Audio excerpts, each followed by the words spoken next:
Live. Welcome to Authors Alcove for Fantasy Writers, where we dive deep into the writing process. And excuse me, I am so sorry. There was a little blip on my screen here. And so I got a little distracted for a moment. So anyway, welcome to Authors Alcove for Fantasy Writers, where we dive deep into the writing process, publishing and marketing, and the magic behind the words. I am your host, Agnes Wolf, and today we're featuring transgressive fiction written by Anthony M. Caro. Here's one of his books. We'll talk about this in just a moment. And he writes mainly horror, crime, and sci-fi, all topics that we're going to talk about today. But before we jump into today's interview, I do want to talk about our summer book giveaway. We have these two particular books. If you have watched this very often, then you know that Shel Cypress is one of my absolute favorite indie authors. She wrote Unmasking the Curse. I have interviewed her 3 times on this particular book in general. And so she was kind enough not only to send me another one of these for the book giveaway, but she also sent me her novella. And so both of these are on the summer book giveaway over at authorsalcove.org for this summer. And then our Anthony Caro, who is with us today, sent me his book, Cogs in a Neon Globe. And we're going to talk about this book. So I'm not going to give you any spoilers yet. Um, it will be at the bottom if you scroll down, because this is actually our very first book for the fall giveaway. But it is going to be on our website just in a couple days when I get a chance to update that. And so you'll already be able to put it in, and then it will be chosen later this fall. Anyway, thank you so much, Anthony, for joining us. How are you today? I'm doing great. Thank you for having me. Awesome. So let's first just start asking, what is transgressive fiction? Oh boy. I'm going to go by the common definition of it. Usually, transgressive fiction would be fiction that focuses on people who are outsiders. They're on the edge of society. They don't really fit in, and it creates a lot of conflict. And there's controversy over who started it, even though I mispronounced started. Um, Notes from the Underground might be is commonly mentioned, but it could be. I mean, there's many authors whose work I think was put into that box after the term came up.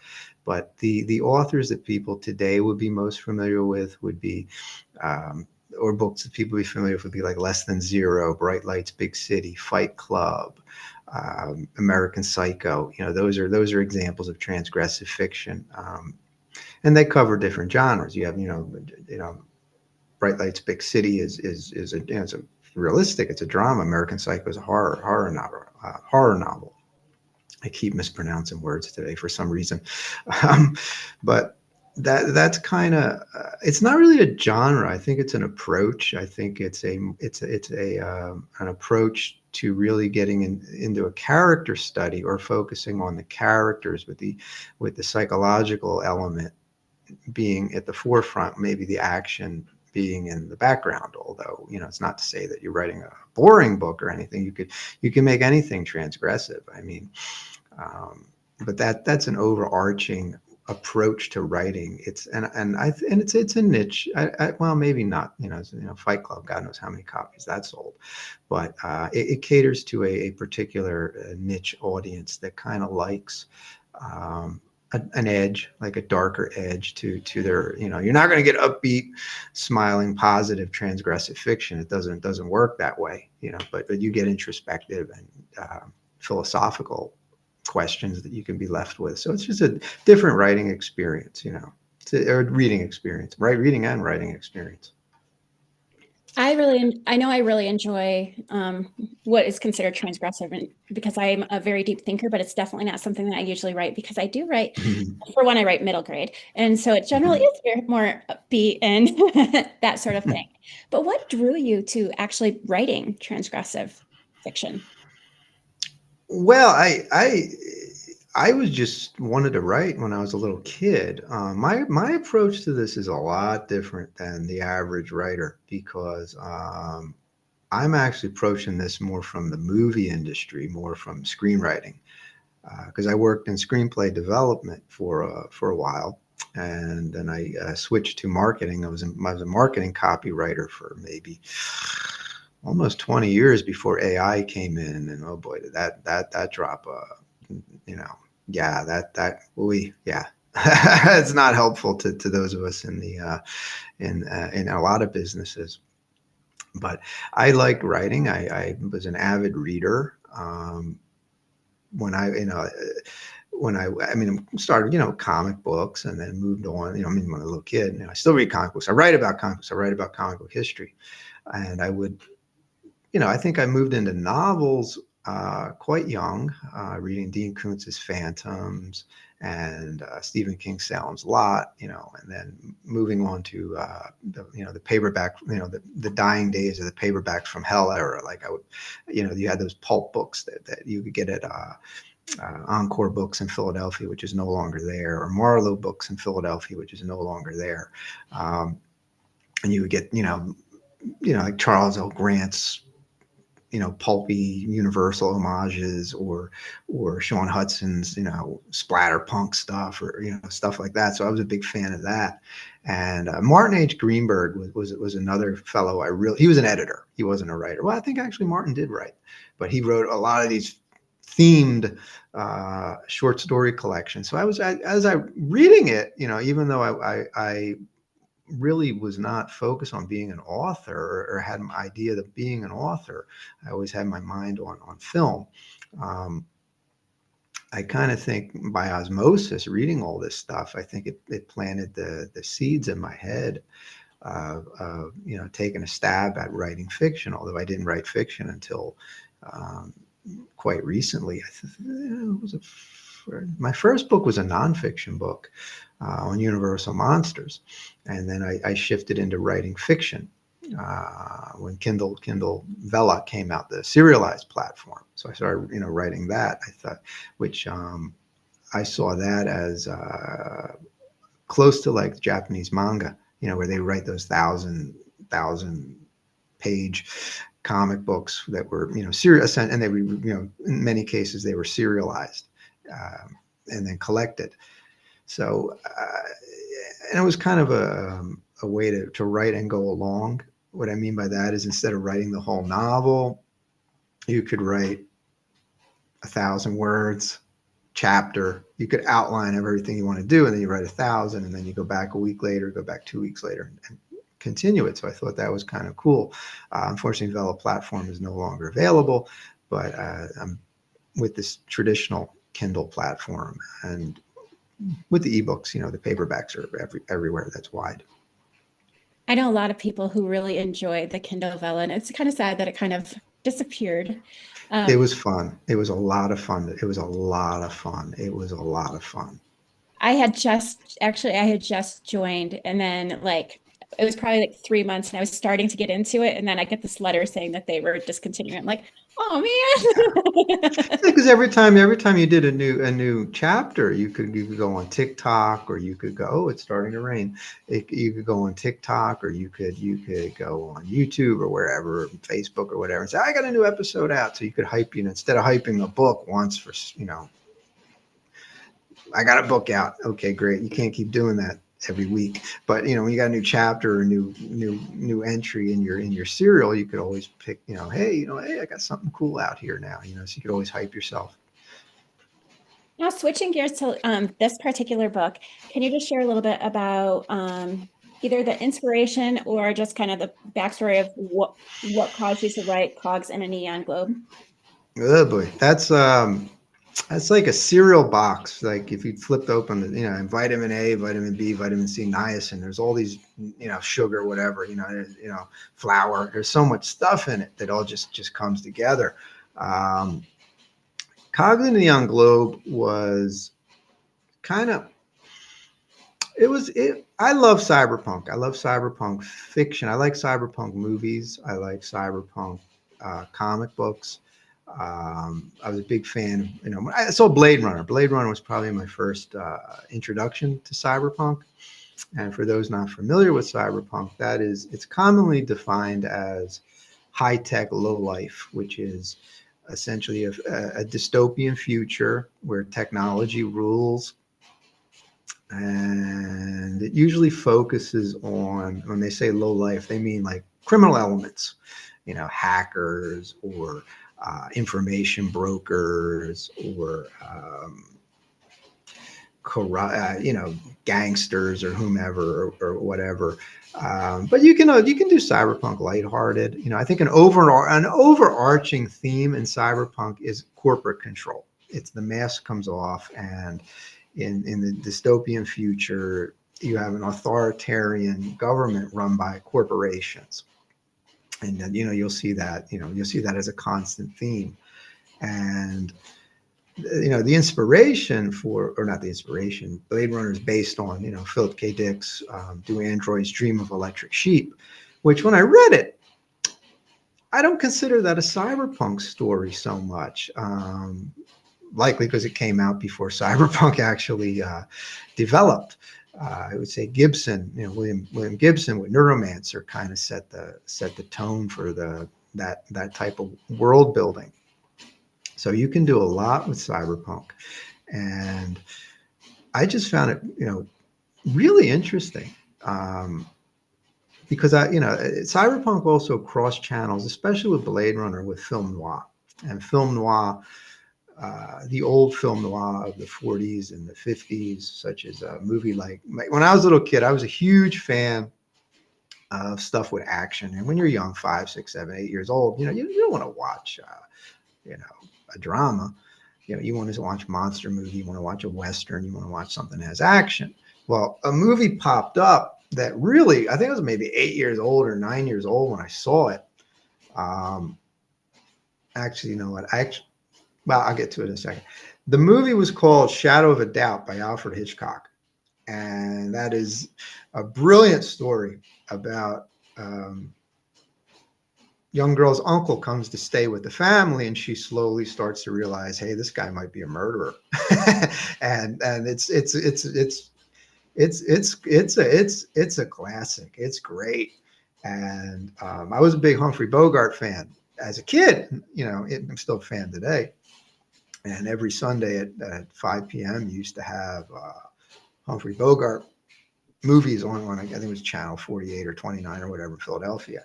And you had the African Queen, you had Dead End, you had all kinds of different Bogart movies. But Bogart did a lot of film noir. Key Largo. I think did Bogart do The Big Sleep? I think he did. But I was really into them.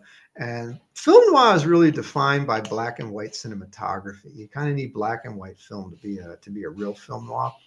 But in the 70s, they came up with what they called the neo noir, where they revisited film noir in color and modernized.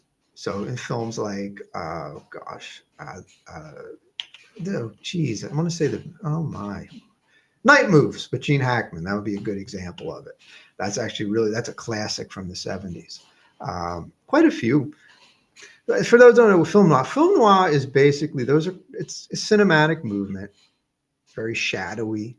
The black and white film stock highlighted shadows a lot. And a lot of times this was done because the overarching theme of film noir, it wasn't hard-boiled crime like a Raymond Chandler. It was more of a dark, corrupt world. The world is unkind, basically. Um, there's a menace in the background to existence. So film noir had a very dark, uh, tragic element to it that really heightened the drama of these crime stories. Like, as I said, if you want to see a great film noir, Shadow of a Doubt, uh, Orson Welles' The Stranger, and Mildred Pierce. Those are really great classics if you want to see what really cool film noir. And it made a great transition. The neo noir concept made a great transition to science fiction with Blade Runner because they fit perfectly. You can tell you have a real passion for film. And I'm curious, do you plan Hmm. on any writing a screenplay for any of your books? This is where I get rocks thrown at me. Um, I did do some screen. I worked in screenplay development. Um, for those who don't under, when I used, I have to say screenplay development. You know, if you say film development, they think you work in a film lab, but it's film development, movie, screenplay development, whatever. Development means you're working this with the story. So like a lot of times when you see a movie and you see executive producer Joe, Steve, John, Jerry, Jane, Janet, Louise, whoever. You got all these different producers, well, and all these different production companies, like product company ABC, XYZ, 1, 2, 3. They all have different roles, and development. It would be the purchasing of a screenplay, or the option to purchase, or the rights, a novel, a life story, or whatever, and then going to another production company to sell it to the person or the company that's actually going to make the film. And then sometimes the development folks will go to a production company that's not going to produce the film, but they're going to take it up the ladder to the person who can. So, that's why you're getting all these cross collateralized, equity partnerships and all that. And from here's the deal. Whether you got a screenplay or you have a novel, you can sell both to a producer. You don't need to have a screenplay. You know, you like sometimes people will say, "Well, I wrote a novel. I want to turn it into a screenplay, and I want to sell the screenplay." It's like, no, you can sell the novel, and this is what I would do. I'm not saying this is the only way to do it. I'm not telling you anybody out there. I'm not saying I would knock my microphone over. This is me, only me. This is what I would do, and this is what I am doing. I don't really write when I write these. I think cinematically because to be honest with you, most of my influences are more cinematic or episodic television or comic books or whatever. I would write the novel, and then I would try to sell the novel. And I would say, as part of this deal, I want shot at first draft. In other words, I want to write the first draft of the screenplay with it. Now, whether they'll give that to me or they won't give it to me, we don't know. That's part of negotiating. They could turn around and say, yeah, and have no intention of using my screenplay. I'll end up by the time, if it gets done, it's going to be, I get a story credit and somebody else will get screenplay credit because they're going to rewrite it 43,000 times. And that's the thing with screenplays, that there are some very brilliant screenplays out there that are just fantastic from a literary perspective, but you don't write a screenplay to read it, except for the most hardcore of screenplay students or fans or movie fans. I like reading screenplays. I think they're cool. Um, but when you write a screenplay, it's to produce a movie. Okay. And there's a lot of hands that get involved with that. And if you write a screenplay and it's fantastic and an A-list celebrity signs on to this, that A-list celebrity could change, say, I want this change, that change, I like this, but throw that 50% of it out, and you're cogs in a neon globe is a play on cogs in a wheel. As a screenwriter, you're a cog in a wheel. And quite honestly, you're probably the least important person, because the director, the star, the producer, they're all, you're hired help. You're done. You're done. You have nothing to do I, with the production. I actually have talked to a few different screenwriters, and there's a couple things that I have noticed that they'll say is they say, first of all, when you see a list of screenwriters, that doesn't mean that they all collaborated. It means that they each got fired until they found the person who wrote the final screenplay. That's one thing I've Yeah, heard. yeah. One of the greatest screenplays out there is the one for The Howling that John Sayles did, and Um, my understanding is that the first draft, well, he did Alligator too, the movie Alligator. He rewrote, those are cases where he rewrote some really bad screenplays and he made them really great, but the originals were pretty bad. In fact, I think in Alligator, well, I know in Alligator, uh, the alligator in the sewer grows large because it's eating, radioactive waste or whatever biological waste that causes growth hormone, some kind of growth hormone. And the original screenplay was beer.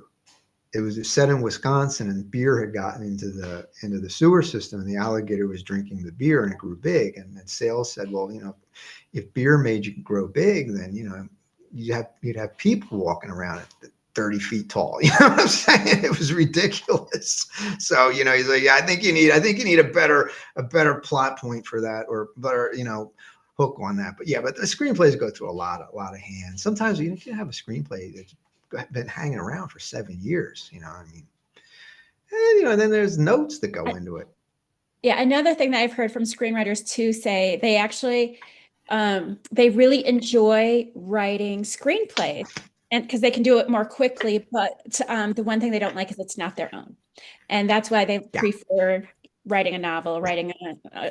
a novella, whatever That's they chose to write, is because they want to have something that is their own, that isn't going yeah. to be changed by a million other people. Hmm. And but I did want to switch gears to you had contributed to the Horrific Tales Volume 1. What was that process like, and how does it differ from solo writing? Oh well, what happened there was I when I had wrote, I almost made a grammatical error. I'm going to kill myself. I'm going to kill my sales. I got to get my grammar correct. Um, I'm what so happened? sorry.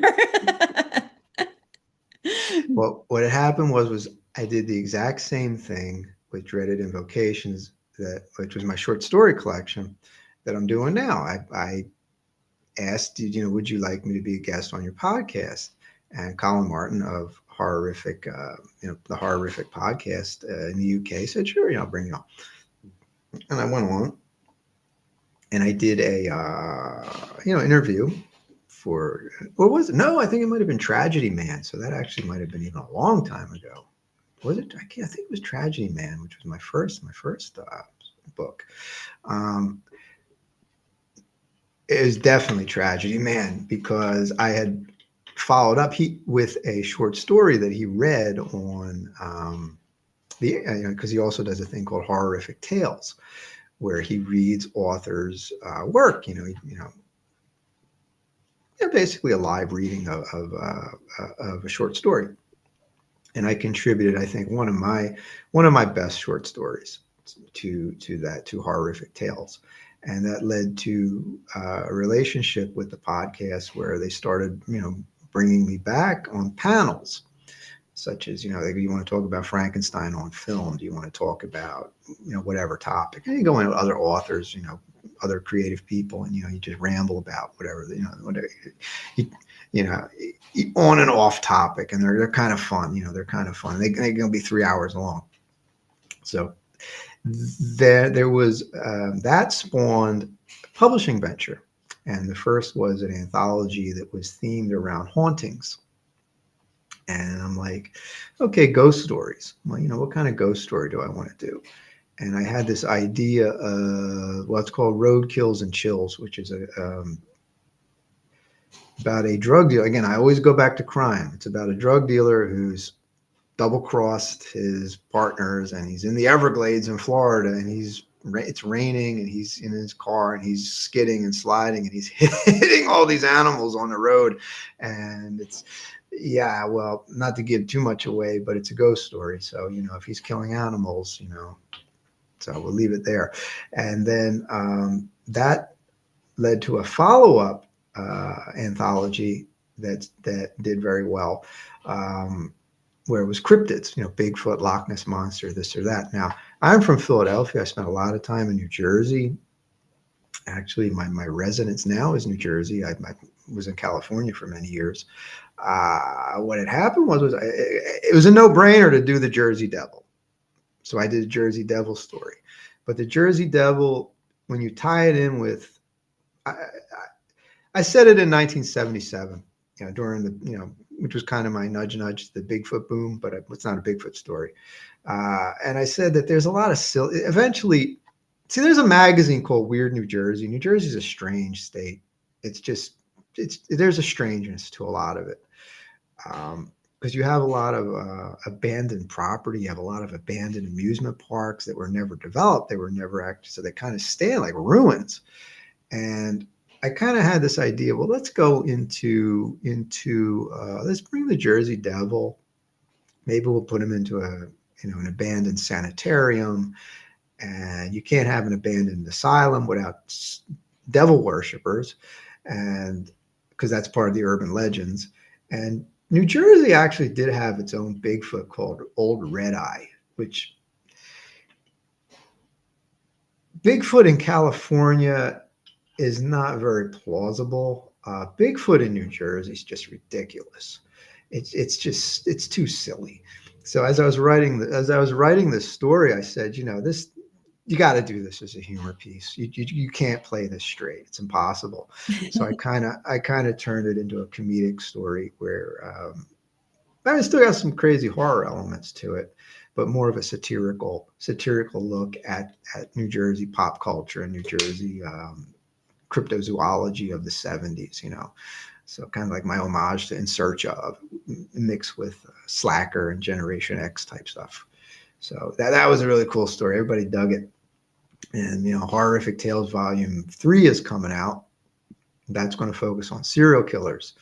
And I got to really, we haven't 100% closed the deal yet, so I can't really talk about it, but it's not your, well, put it this way, it's cross genre, and the genre that it's crossing with is not a genre you would expect for a serial killer story. So, Okay. And so I wanted to talk. You actually wrote. Yeah, this is you're an indie author, so you yeah, self-published this completely. yeah, You hire all of the people that you did. If yeah. assuming what you didn't do yourself, I'm assuming you didn't do the cover. So, What was your publishing journey like, and how have you built your audience? well, the first book I did was a nonfiction book, which means the sales are it's nonfiction's never going to sell to the same degree as fiction. Well, I shouldn't say that. But as an indie author, like particularly if you're writing about movies, like I wrote about, it's about Universal monsters. It was like think pieces on Universal monsters. It sold a few copies. Um, Certainly not going to sell, something like, high profile, nonfiction political book from a major publisher. But the next, what I did was I started writing for Vella. And then Vella came out. And the very first one I did was the second story in Cogs. Why is Cal drawing stick figures at 3 a.m. in the 22nd century, which is a crackpot neo-noir story. Um, Tragedy Man was the because I was writing these simultaneously, because uh, you know kind of, oh gosh, what was it? Jerry Conway, when he was writing for Marvel Comics, he was doing four comic books a month. As every week he was delivering a different book. So I always kind of compared it to that. Um, Tragedy Man was influenced by the Amicus and other anthology horror movies, where they were framework. Like you had 5 stories, but you had a framework. Like Doctor Terror's House of Horrors was about 5 people on a train with a guy reading tarot cards, and each tarot card, told a story. Um, Tragedy Man, I thought it was a great. People liked it. People really, really liked it on the Vela platform, and it was. I got a lot of positive feedback. When I turned it into a book, it didn't sell. Just like the Universal Monsters book did not sell. It spiked and then it would go down and then it would spike. That actually, for a nonfiction indie book, it wasn't that bad. Um, they didn't sell because they weren't marketed properly, because it was kind of I didn't know how to really market them. So I wanted to do a third book, and I took material from I would call it a failed Vella, unfocused Vella. It had a mix of fiction and nonfiction. So I had some horror short stories in there, and I had some nonfiction horror essays. Uh, I took the fiction stories and I said, well, I have to write some new ones because I don't have that many. So I wrote, over the course of a year, I added more short stories, a novelette to it. And this time I had been reading about how to market the books and what to do, and I had no idea what to do. And I came across newsletter perch, like when these newsletters, email newsletters that you get in your mailbox, like Fussy Librarian is one. You get them every day, and you get a list of 5 books, on Tuesday that so and so's author, so and so's book description, and you get the newsletter, you get them every day. So I just said, you know what, I can't wrap my mind around. Which is kind of funny. I was in copywriting and marketing for all those years, but I tried TikTok, I tried this, I tried that, and it just wasn't connecting. Um, but I just overspent, to be honest with you, on newsletters, and I just did a lot of newsletter buys, whichever one would accept me. But I started it with a free giveaway, which I did not do with the other ones. And Dreaded Invocations went out for free for 2 days or whatever. And I don't count frees as sales because those, that I don't count them as sales. But the volume was pretty good, and that led to reviews. And initially, it had gotten several 5-star and several 4-star reviews. So when you're starting with 4.5 stars for your purchase, that's going to help. Uh, and what happened was I just every week I would buy one or two newsletter ads, and I priced the book at 99 cents because I'll tell you why I did that in a second. Um, I just kept doing newsletters, and when I exhausted the newsletters, then I switched to Facebook ads. I didn't, and this was a mistake on my part. I just said, look, let me almost knock this microphone over again. Oh my gosh. Yeah, that's not, microphones are not my skill. What happened was I said to myself, I can only wrap my head around something new. I can only wrap my head around so many new things. I don't want to do Facebook ads and newsletter buys at the same time. Let me do one, then I'll do the other. So when the newsletters ran out of steam, I kind of paused the book and I went with the Facebook ads. Well, the Facebook ads,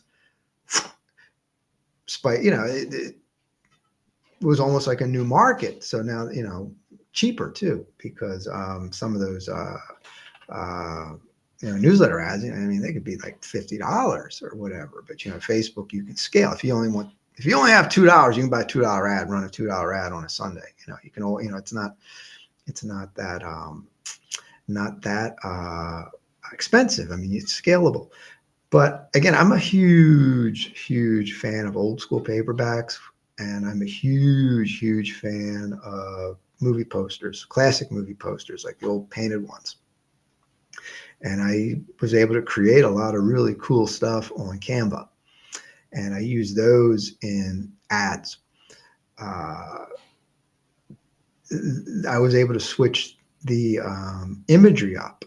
Like sometimes I did general, like I said, a general cover, like a generic uh, ad for that collection, but then I would do other ads that would highlight a particular story. Like one story was set in World War One, so I had imagery from World War One, and I described just that single short story. And if you want to read stories like this or other tales of terror, that That World War One ad, I ran that in the UK and the United States, and it that weekend it just boom, it just spiked sales. It just bang, And then I did the same thing with another story. I did that had imagery from the Black Death, the Black Plague, the old doctor uniform where they had the mask with the beak. And I ran that in the UK and the US. It did nothing in the US, but it did really well in the UK. Well, the Black Plague took place in Europe, didn't take place in the United States. No one in the U.S. recognized that the old doctor's uniform. So I. But it was a learning process. I mean, Dreaded Vacations was my was by far and away blew away the sales figures on the first two books. It just had a better marketing campaign, but it did not have a cost-effective marketing campaign, at least in the short term. And when I did Cogs, what happened was I took my knowledge from what I learned doing Dreaded Invocations to run a pre-sale Facebook ads and a smaller free giveaway, and I chose the best newsletters that I had worked with. So when Cogs came out, Cogs hit the bestseller list on new releases within its first week and a half. It actually peaked at number 6 on fantasy, science fiction, crime, and mystery, which was like, gave it a really good visible profile. So, will it? Do I think it will? Do I think it can outsell Dreaded Invocation? Uh-oh. Hear me, right? Yeah, no, we're good. So, Okay. so My I, microphone got loose. oh, that's okay. So I have a question for you. We just need to wrap up a little bit, but I do want to ask you one more question, and it's kind of a variation of what I've asked others. You've written several books now. What is something that you Mm-hmm. wish you would have known at the beginning of your writing journey, specifically with novels, not necessarily screenplays? In terms of writing in general, or in terms of Writing, publishing? marketing, publishing, any of those things that you wish you would have known that you think would have helped your career. Oh, you got to pre-plan the marketing long in advance. You don't need a finished book to plan your marketing. If I want to lay out my marketing plan and the book's not finished, it doesn't matter, because when the book's finished, I just execute the marketing plan. In other words, if I know this book's coming out in May, I mean, what I mean by I'm going to look at how do I want to stack the newsletter purchases. When do I want to run the Facebook ads? Like, I'll actually write out on X amount on X day, we're going to run US Facebook ads for 1 week, and then we're going to run it next week. We're going to run UK.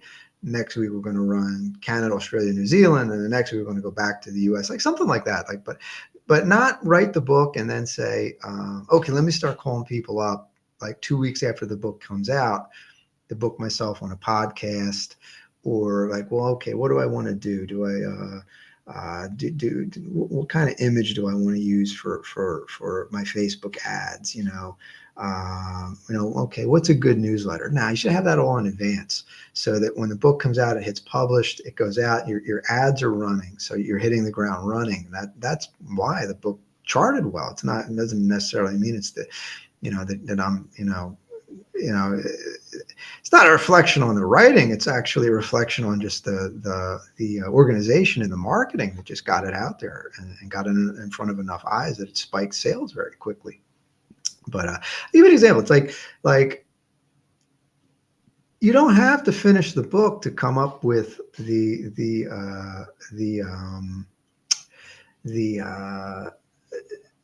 imagery for your advertisements, like your TikTok ads or this or that or whatever. I mean, you know what the book's about. You probably already have your cover, and you you can create the visual imagery in advance. So, don't finish the book and then say, then rush to do your marketing.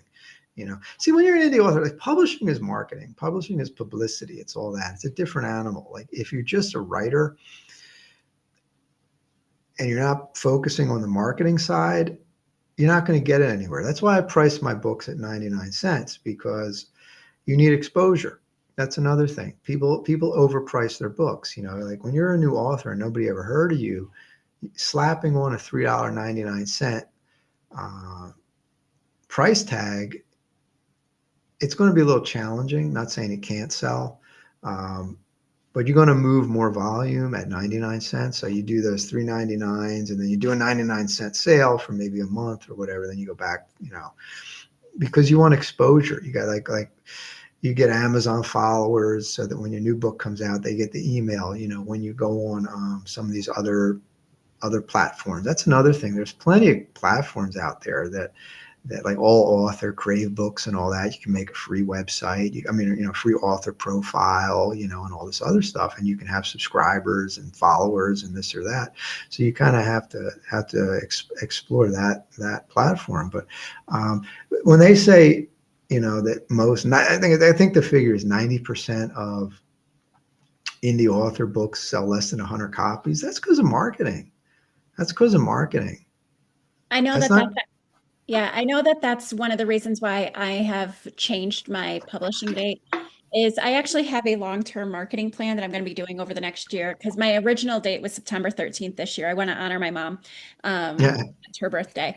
Oh. Because she's the one that has always encouraged me. And so I had decided to hold off for a full year because Mhm. everything that I've talked to, I've talked to hundreds of authors from all different genres. Now I'm mainly focusing on fantasy and, Hmm. like sci-fi and horror as well, of course, because sometimes there's that cross in between. But the one thing I heard is market before your book comes out. And I'm like, okay, you know what? I don't feel like I can do it Yeah. justice in September this year. And I said, and you know what? I can start building more of an audience Yeah. um, if I give myself a full year. So that's Yeah. I definitely agree with that. Yeah. You can also, you can do the Harlan Ellison approach. Harlan Ellison said it's all fantasy, horror, science fiction, everything. There's one genre, fantasy. He said that was his approach. He's a great writer. Um, he was a joy on interviews. He would say some of the most inappropriate things, and the host would be like, they bleeped him out on. Oh my gosh, they kept bleeping him out because he was trashing McDonald's. What was Oh. that? Tomorrow, the Tomorrow Show. Oh, okay, that makes sense now. Back in 1979, and he kept trashing McDonald's. And every time he said McDonald's, they were bleeping him. And the host is like, they sponsor our show. Stop. Whoops. Well, thank you so much for joining us today. I really do appreciate it. I enjoyed If it. you're a longtime audience member, make sure that you follow, subscribe, and otherwise, I would love for you guys to check out this book, Cogs in a Neon Globe. Excuse me, on a neon globe. I wrote it wrong. My notes almost say glob, and I'm like, nope, that's not right. The Glob was a Hulk villain. Totally different storyline there. Cogs in a neon globe. Anyway, it's going to be part of our fall book giveaway at authorsalcove.org.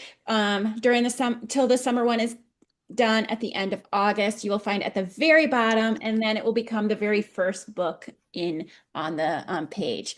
Anyway, again, thank you guys so much. Thank you, Anthony. I really appreciate it. Oh, thank you. I had a great time. And Anthony, you're welcome to stay on for just a moment while I say goodbye. And oh, I always feel like I always have an